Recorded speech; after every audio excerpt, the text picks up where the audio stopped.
Welcome to the channel. This is Geauxgreddy and welcome to the 2021 FIA Manufacturers Season Round number 5. Tonight we are at Bathurst and we are in the Group 4 cars. I am again in Aston Martin, looking again to raise some DR and possibly improve on my position within Aston. But can we do it? Can we do it on the mountain? Well, you're going to have to stick around to find out. Pretty sure I've said it once before, but I guess I'll say it again. Qualifying is pretty important to your race. If you do not qualify well, it's going to be a long haul up towards the front, and usually does not end well. That's not always the case, but typically speaking, that qualifying is it's gonna set the stage for the outcome of your race. So here we are on my qualifying lap. My first lap out, I set a 2:12.674. I was actually pretty happy with that qualifying lap by itself, and I was like, well, that's outstanding. So it kind of got me to relax a little bit here for my second time around the mountain. And any 10th I can get hopefully can bump me up. As you can see, number 7 only 5 thousandths of a second in front of me.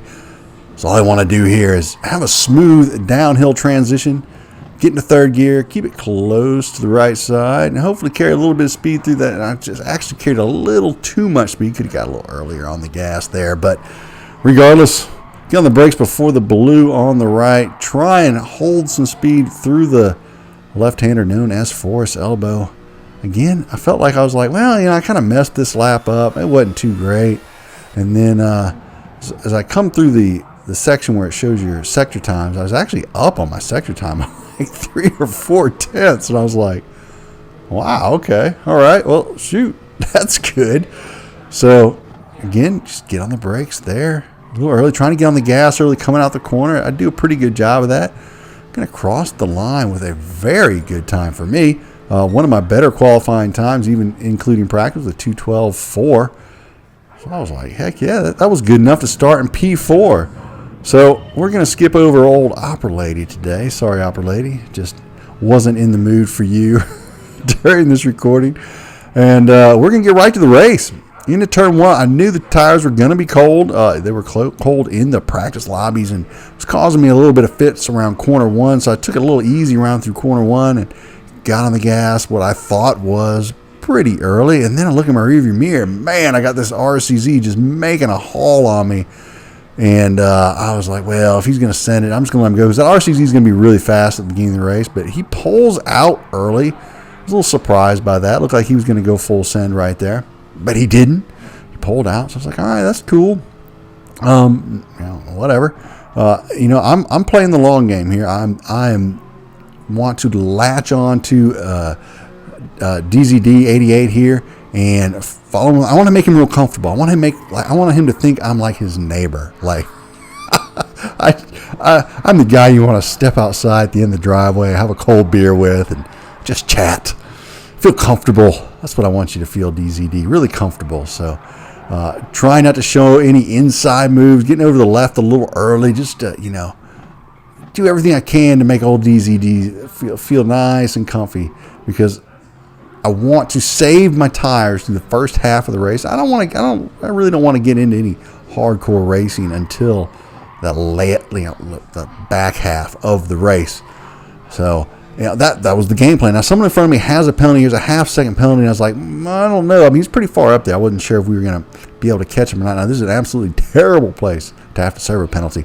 And as we came up upon him, it looked like DZD88 for sure was going to be able to get by him. I wasn't quite sure if I was going to be able to squeeze on by as well. So rather than try and force it, I just let off and let him slide right in between me and DZD88 there. Again, trying to play that long game. Looking at my rearview mirror, I was like, okay, I got a second on that RCZ, so I'm feeling pretty good about that. You want to get him out of that slipstream if at all possible. And then they break a little bit late for that corner, slow down a little bit there. So that put the RCZ back on my tail. So here we are on lap 3. DZD gets off in the grass just a little bit. I get on the brakes right when I see him do that and be sure I don't run into him from behind as we head into Griffin's corner, or Griffin's Bend rather, as we head back now towards the cutting and back up the mountain. This corner giving me fits all week. Everyone seemed to be making a run on me there. I don't think I was quite going deep enough. I probably had some kind of traumatic stress disorder syndrome from going too deep in there and hitting that wall on the outside too many times. So I just didn't want to go out too wide there and get a good enough angle when I came back left to get up the hill with any speed. Here at the very top of the hill, man, just want to just get a little bit of lift there, be able to get back to the inside. I missed my apex by about a quarter mile or so. I wasn't even close. Going down the mountain, man, it just seemed like the smoother you go down this mountain, the quicker you were. And it was really a rhythm section. And last night I was not in the rhythm. The night before I really was in the rhythm. Tonight I'm kind of half in, half out of the rhythm. I don't know. It's just one of those luck of the draw things, just kind of, what you're feeling like. And I've been out working on the car all day, so I was feeling a little bit tired from that. I got an autocross event tomorrow, the new Mini Cooper. Pumped about it. Maybe do a video about it. I'm not sure. We'll see. So anyway, lap number 3, the RCZ makes a good run on me out of Forest Elbow. And I'm just going to let him go here. Like I said, it's only lap number 3. I'm playing the long game. I'm playing the tire game. I'm going to let him go. I'm not too worried about it. Get on the brakes there at the 150 board. Drop her down the 3rd gear and just ease on out.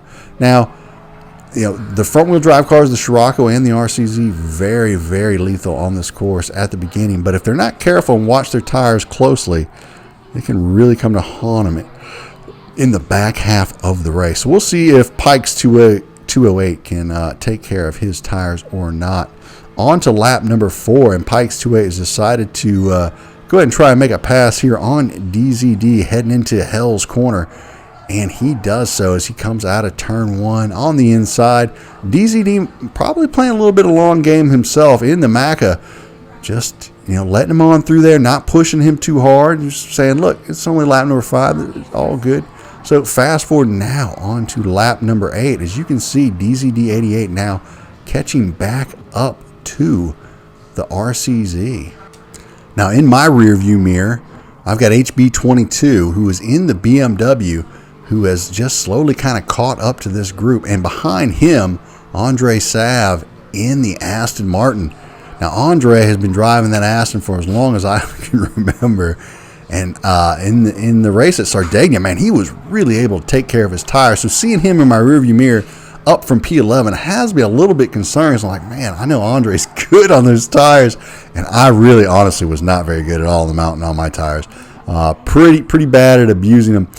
In fact, during this race, I was switching between 2 and 3 brake balance to the rear. 2 when I was going down the mountain, and then 3 for Murray's Corner and Hell's Corner to try and just use a little more of the rear tire through those 2 corners where the car was a little more stable. So like you can see now, I'm in brake balance 2 to the rear, and now I just flipped it to 3 as I'm heading towards the cutting here. Now coming down the straight, again, like I said, I was trying to make DZD88 feel comfortable, and it's still just a little bit early, and I've got that BMW on my tail. So rather than try and force something through the cutting, I went ahead and gave him a bump draft. We're going to try and catch this RCZ here. I don't really want to force an issue until we really get past the RCZ, and I feel like it's just a race with me and DZD before I really want to press him. Because I'm not going to scamper off in front of him. I mean, he's been holding the same pace or better than me the whole race. So I don't feel like at this point in the race that I'm really honestly that much quicker than him and that I could really pull away.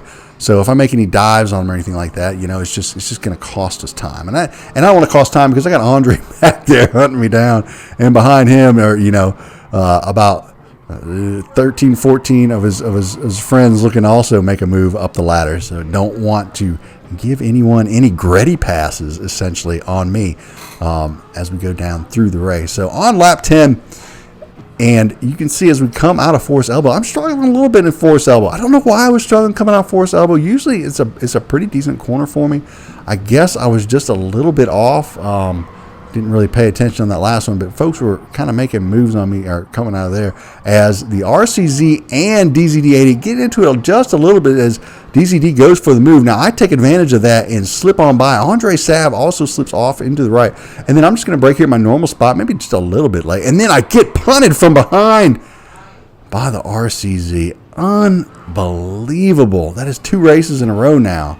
So if we look at this from the RCZ's point of view, that's Pike's 208. He goes to head back inside, but Andre's there. Then he gets on the brakes late, and it just sends me off into the sand trap and doesn't even think to lift and let me back through. Just keeps on going. Now let's look at this from Andre. Now Andre had a beautiful move by Andre to slip down to the inside there and get into my slipstream, as he knew I was probably going to go into the outside. But then the RCZ just breaks late and hits me, and then of course Andre hits him when he bounces off of me. Andre maintains control of his Aston, and then I start losing positions as I come out of the sand, fall back to 7th place behind an Aston and the BMW. Very upsetting. Up to P3 in a podium position behind DZD with only a few laps to go, and I was fuming. I was absolutely just livid.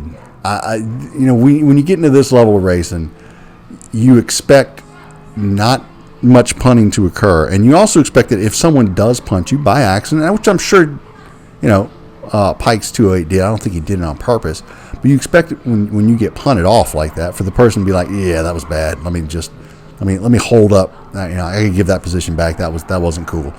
But no such luck for me.